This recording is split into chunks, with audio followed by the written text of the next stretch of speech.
자, 이번에는 Q&A로 풀어보는 내용이죠. 한 20가지 됩니다. 이 사항을 한 번씩 가볍게 한번 설명을 하고 이 방송을 마칠까 합니다. 저는 임차인입니다. 최초 계약한 지 5년이 지났고 계속해서 묵시적으로 갱신해서 거주하고 있습니다. 이러한 경우도 또다시 계약기간 만료 계약갱신 요건을 주장해서 2년을 더 살 수가 있는지, 그래서 총 8년을 살 수가 있는지, 이거 할 수 있습니다.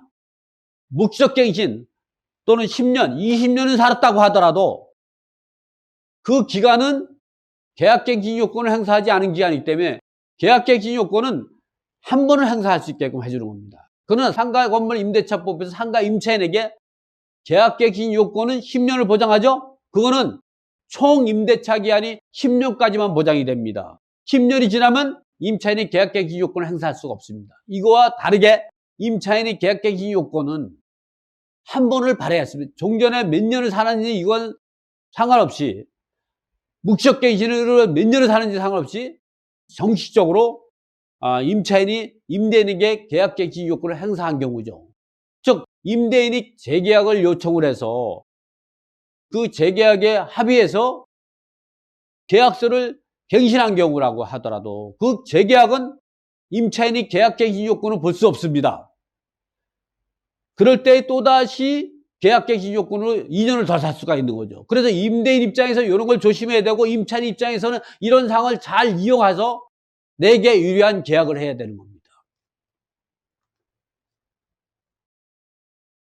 현재 임대인이 이 집을 팔겠다며 계속 집을 보여주고 있어서 불안합니다. 어떻게 대처하면 될까요? 본인이 계속 거주를 희망하고 있는데 집주인은 임대차 기간만 보호하고 만료 시 나가라고 합니다. 이거는 임대인이 나가라고 할 수가 없어요. 임대인이 직접 거주하지 않고 집을 팔 때는 임차인은 6개월에서 2달 사이에는 임대인에게 계약갱신 요구를 행사할 수 있고, 그러나 6개월 이상 남았다면 새로운 사람이 실거주를 목적으로 해서 나가라고 하면 계약갱신 요건을 거절할 수가 있는 거죠.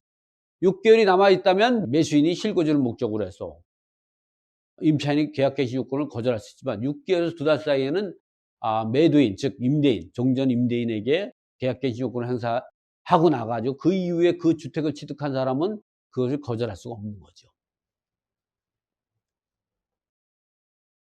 자, 이번에는 뭐냐, 어떤 일이 생겼냐면, 우리가 이 내용을 좀 알고 있어야 될 것 같아서 제가 이 내용을 넣습니다. 주택임대차분쟁조정위원회에서 상담해 준 내용입니다. 대한법률구조공단 등에서 따르면 집주인 A씨와 세입자 B씨는 계약 만료로 석 달 앞둔 2020년 7월 보증금을 9,500만 원을 증액해 재계약하기로 합의했다. 하지만 7월 말에 새 임대차법이 통과되면서 세입자 B씨는 지난 9월, 이때는 보증금을 9,500을 증액했는데 5%를 초과한 거죠. 이때는 새 임대차법이 통과하기 전이죠. 그래서 통과하고 나가지고 7월 말 새 임대차법이 통과되면서 세입자 B씨는 생각이 달라진 거죠. 지난 9월 계약갱신 청구권을 행사하겠다며 보증금을 다시 5% 내에 조정해달라고 요청했습니다. 그러자 집주인은 그 집에 직접 들어가 살아야 할 사정이 있어서 계약갱신 요구를 거절한다. 이렇게 실제 거주할 목적도 아니면서 9,500 증액을 임차인에게 주장하기 위해서 자기가 실거주 목적으로 이렇게 하겠다. 이러한 경우 세입자는 주택임대차분쟁조정위원회에 이 사건을 조정을 신청했다. 조정위원회는 이 사안을 어떻게 해결했을까? 우선 세입자는 두 가지 방법이 있다. 우선 세입자는 두 가지 방법을 선택할 수 있다. 이번에 계약갱신 요구권을 사용해 보증금 5% 이내로 올리거나 5%만 올리고 계약갱신 요건을 행사하거나, 이번에 5%를 넘는 9,500만 원이죠. 대신 2년 뒤에 계약갱신 요건을 다시 활용하는 거죠. 그래서 세입자는 후자를 선택하겠다고 해서 보증금을 기존 9,500보다 낮추기를 원한다는 입장을 밝혔다. 결국 집주인은 실거주하기에는 현실적인 어려움이 있다는 이유로 6천만 원을 올리는 조건으로 갱신을 맺기로 했다. 기존 합의 9,500보다 낮은 금액이지만 여전히 인상률은 5%를 넘는 만큼 세입자의 계약갱신 요건은 살아있다 이 말이죠. 그래서 우리가 이제 이러한 경우 임대차 3법이 만들어지기 전에 이미 9,500만 원, 5%를 초과되는 9,500만 원을 증액하고 이미 재계약을 하기로 했어요. 근데 그 기간이 6개월에서 2달이 남아있는 사이에서 임대차 3법이 통과된 거죠. 그래서 그럴 때 임차인이 나는 계약갱신 요건을 행사해 가지고 5%를 넘는 금액은 지급할 수 없다. 그러니까 임대인이 무슨 얘기냐? 우리 이미 합의했지 않냐? 그래서 다툼이 생기니까 주택분쟁조정위원회 조정을 임차인이 요청을 한 거죠. 분쟁조정위원회에서는 어떻게 했냐면은 이 금액을 9,500을 갖다가 6천만 원으로 내리고, 그리고 그 금액을 올려준 대신에 2년 뒤에 이거는 임차인이 계약갱신 요건으로 보지 않고 2년 뒤에 또다시 임차인에게 계약갱신 요건을 행사할 수 있는 기회를 주는 거에 임차인과 임대인이 합의하도록 이루어진 거죠. 그런데 그러한 합의가 없이 임차인이 계약갱신 요건을 행사했는데 9,500을 올려줬다.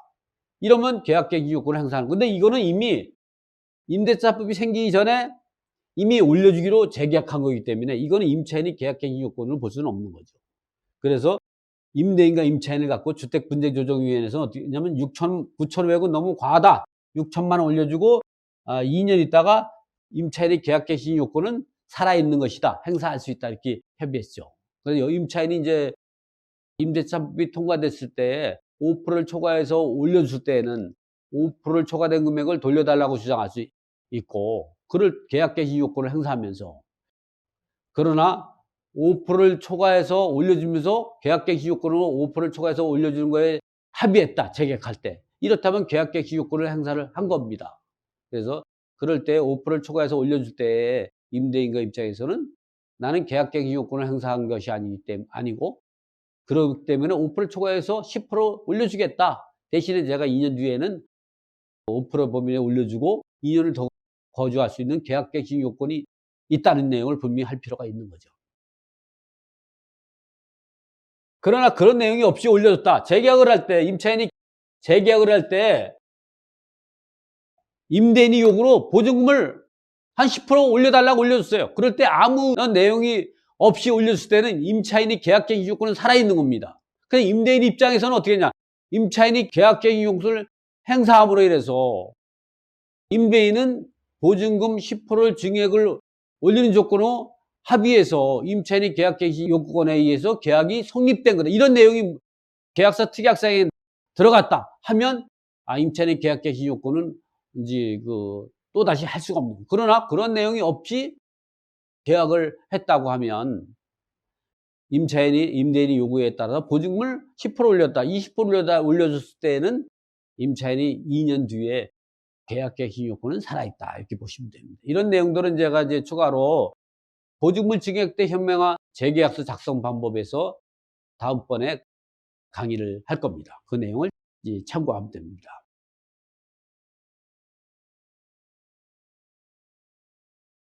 계약이 2020년 9월 30일에 만료되는 경우에 언제까지 계약갱신 요건을 행사할 수 있나요?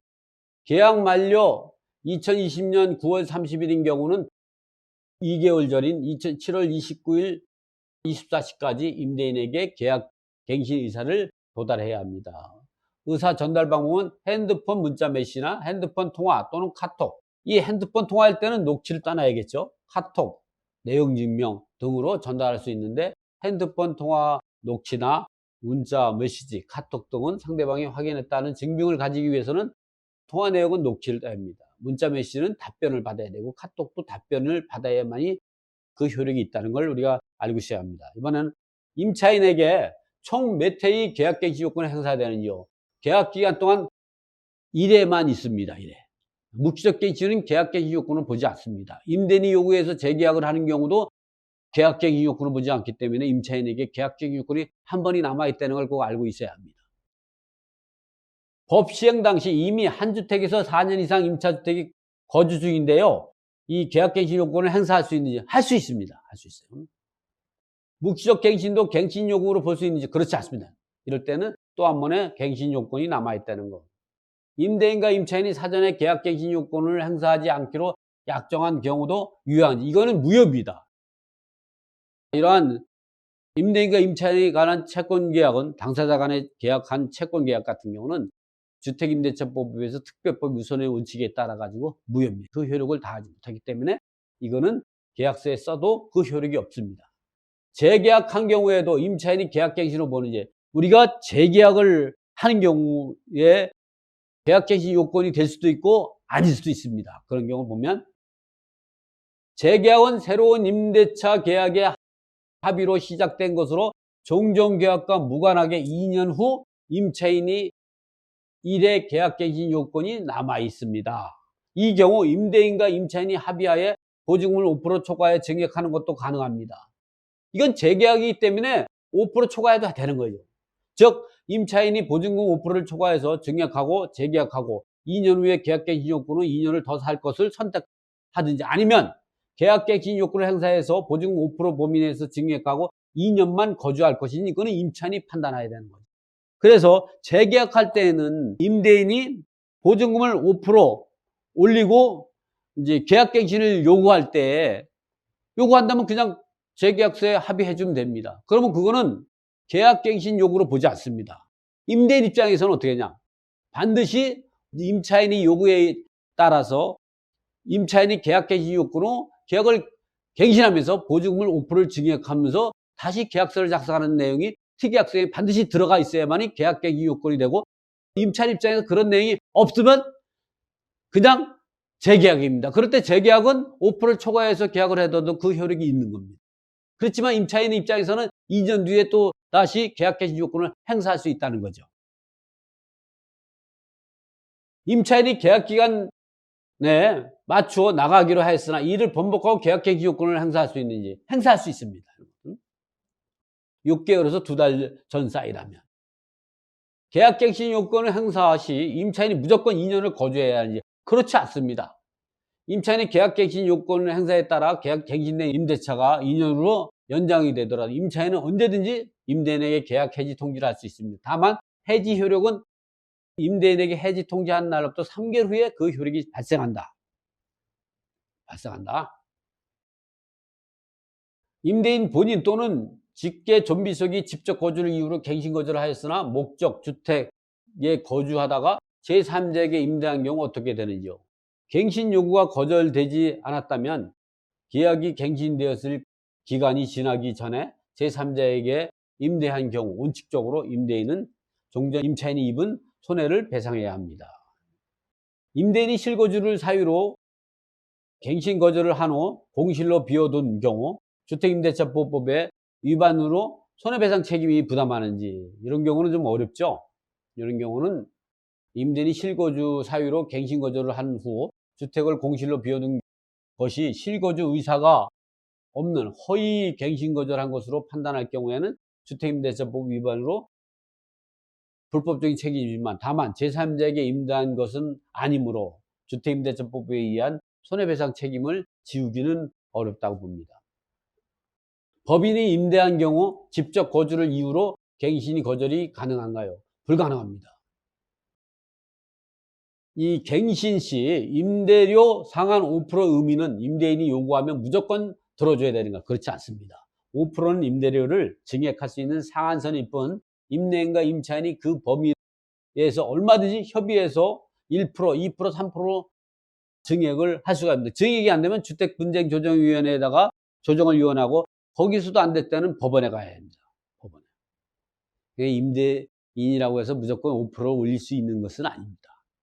그러나 임차인 입장에서는 5%안 올려주려고 임대인하고 나쁜 관계를 가질 필요는 없는 거죠. 그렇다면 임대인은 임차인이 동의가 없으면 계약갱신 시 임대료 증액을 할 수 없는 것인지요? 그렇지 않습니다. 계약갱신 시 차임 증액은 임대인과 임차인이 협의를 통해 기존 차임액의 5% 범위에서 인상할 수 있습니다.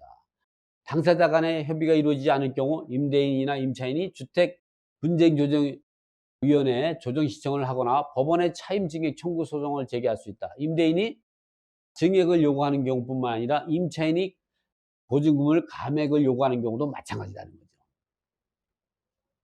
임대인과 임차인이 합의로 5%를 초과하는 계약갱신을 체결할 수 있는지요.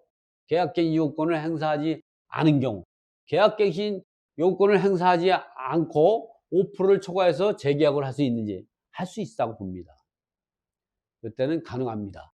계약갱신 요건의 행사 여부는 임차인이 의사에 달려 있으므로 임차인이 이를 행사하지 않고 임대인과 협의해서 5%를 초과해서 10% 이상 임대료를 인상하는 새로운 임대차 계약을 체결하는 것도 가능합니다. 이때는 임차인이 차후 2년 뒤에 계약갱신 요건을 1회를 행사할 수 있는 것은 남아 있습니다. 이때는 5%를 초과하지 않는 범위를 할 수가 있는 거죠. 계약갱신 요건을 갱신할 때 5%를 초과 증액에 동의했다면 2년 후에 계약갱신 요건을 행사할 수 있나요? 주택임대차보호법 개정으로 새로 생긴 계약갱신 요건을 행사할 때 월세와 보증금은 5%의 범위 내에서 증감할 수 있습니다. 그런데 임대인이 상한선이 5%를 올려달라고 해서 임차인이 무조건 그에 따라야 하는 것도 아니고 임대인과 임차인이 협의해서 5%의 범위 내에서 증액 비율을 결정해야 합니다. 이때 협의가 안 되는 경우는 주택임대차 분쟁조정위에 조정을 신청해서 적절한 인상률을 하면 되죠. 그리고 임차인이 계약갱신 요건을 행사하면서 임대인이 5% 이상 초과해달라고 해서 거기에 동의하면서 계약을 했다면 이거는 계약갱신 요건을 행사한 거로 볼 수밖에 없다는 사실도 우리가 알고 있어야 합니다. 그런데 5%를 넘는 증액에 합의한 경우는 어떻게 될까? 이 경우 임차인이 계약갱신 요구가 있었는가가 중요합니다. 임대인이 5% 이상을 증액을 해달라고 해서 10%를 갖다 증액을 임대인과 임차인이 합의했을 때 이 경우 임차인이 계약갱신 요구가 있었느냐 없느냐가 제일 중요합니다. 그래서 그 내용은 첫 번째, 임차인이 계약갱신 요건을 행사했는데 5%를 넘는 금액이 있었다면 서로 합의하였더라도 5%를 초과하는 금액은 무효임을 주장해서 반환을 요구할 수 있습니다. 이는 주택임대차법에 위반된 약정으로 임차인에게 불리한 약정은 그 효력이 없기 때문이죠. 또 계약갱신 요건을 행사하지 않고 재계약하는 것은 5% 이상 증액도 가능하지만 대신 임차인이 2년 후에 계약갱신 요건은 1회는 살아있는 겁니다. 다만 임차인이 계약갱신 요건을 행사하고 나서 임대인과 임차인이 10% 인상에 합의해 준다면 이러한 10% 인상에 합의해 준 사실 자체로 임차인 스스로 행사한 계약갱신 요건을 행사하지 않은 것으로 판단할 수 있는지 그렇지 않습니다. 이 경우는 그 계약갱신 요건을 설령 5% 초과해서 인상을 해준데 임차인이 계약갱신 요건을 행사하는데 임대인이 10% 이상 보증금 증액을 요구했을 때 임차인이 거기에 동의에 따르면 그러한 경우는 계약갱신 요건을 행사한 것을 보는 게 일반적인 해석입니다. 이게 참여연대 민생희망본부 실행위원이 한 거고요. 박형근 변호사가 이런 주장을 했고 이 법무부에서 이런 해석을 내리고 있습니다. 이번엔 세입자가 나가기로 하고 보증금 일부를 돌려받은 후에도 계약갱신 청구가 가능한 이걸 할 수 있다고 봅니다. 보증금 일부를 돌려받았다고 하더라도 임차인이 지위가 유지되고 있다면 임대차 기간이 끝나기 6개월에서 2달 전 사이에는 계약갱신 요건을 행사할 수 있습니다. 이러한 경우는 주택임대차법 제4조 임대차 기한이 끝난 경우에도 임차인이 보증금을 반환받을 때까지는 임대차 관계가 존속되는 것으로 보기 때문에 이러한 권리를 행사할 수 있다는 거죠. 법인이 임차인인 경우 주택임대차보법이 적용되는지 법인이 임차인인 경우 특별한 사정이 없는 한 적용되지 않습니다. 그러나 예외적으로 한국토지주택공사와 주택사업을 목적으로 설립된 지방공사, 중소기업 기본법 제2조에 따른 중소기업에 해당되는 법인이 임차인인 경우에는 일정한 요건, 즉 직원이 또는 이제 그 임차인이 직접 거주하는 경우에 한해서 대항력이 인정이 되는 대항 요건을 갖춘 경우 이렇게 그 임차인이 계약갱신 요건 행사 시 알아야 될 내용을 알아봤습니다. 그리고 Q&A 20가지 사례로 임차인이 계약갱신 요구할 때 어떻게 행사해야 되고 또 이러한 경우는 유리하고 이러한 경우 불리하는 내용을 살펴봤습니다. 그래서 이런 내용은 계약서 작성의 비밀 또는 이제 부동산 임대차 상시사전 상가 없이 될 임대차 Q&A에 기술된 내용이죠. 자, 이거로 강의를 마치겠습니다. 시청자 여러분, 제 강의가 마음에 든다면 구독을 꼭 눌러주십시오. 감사합니다.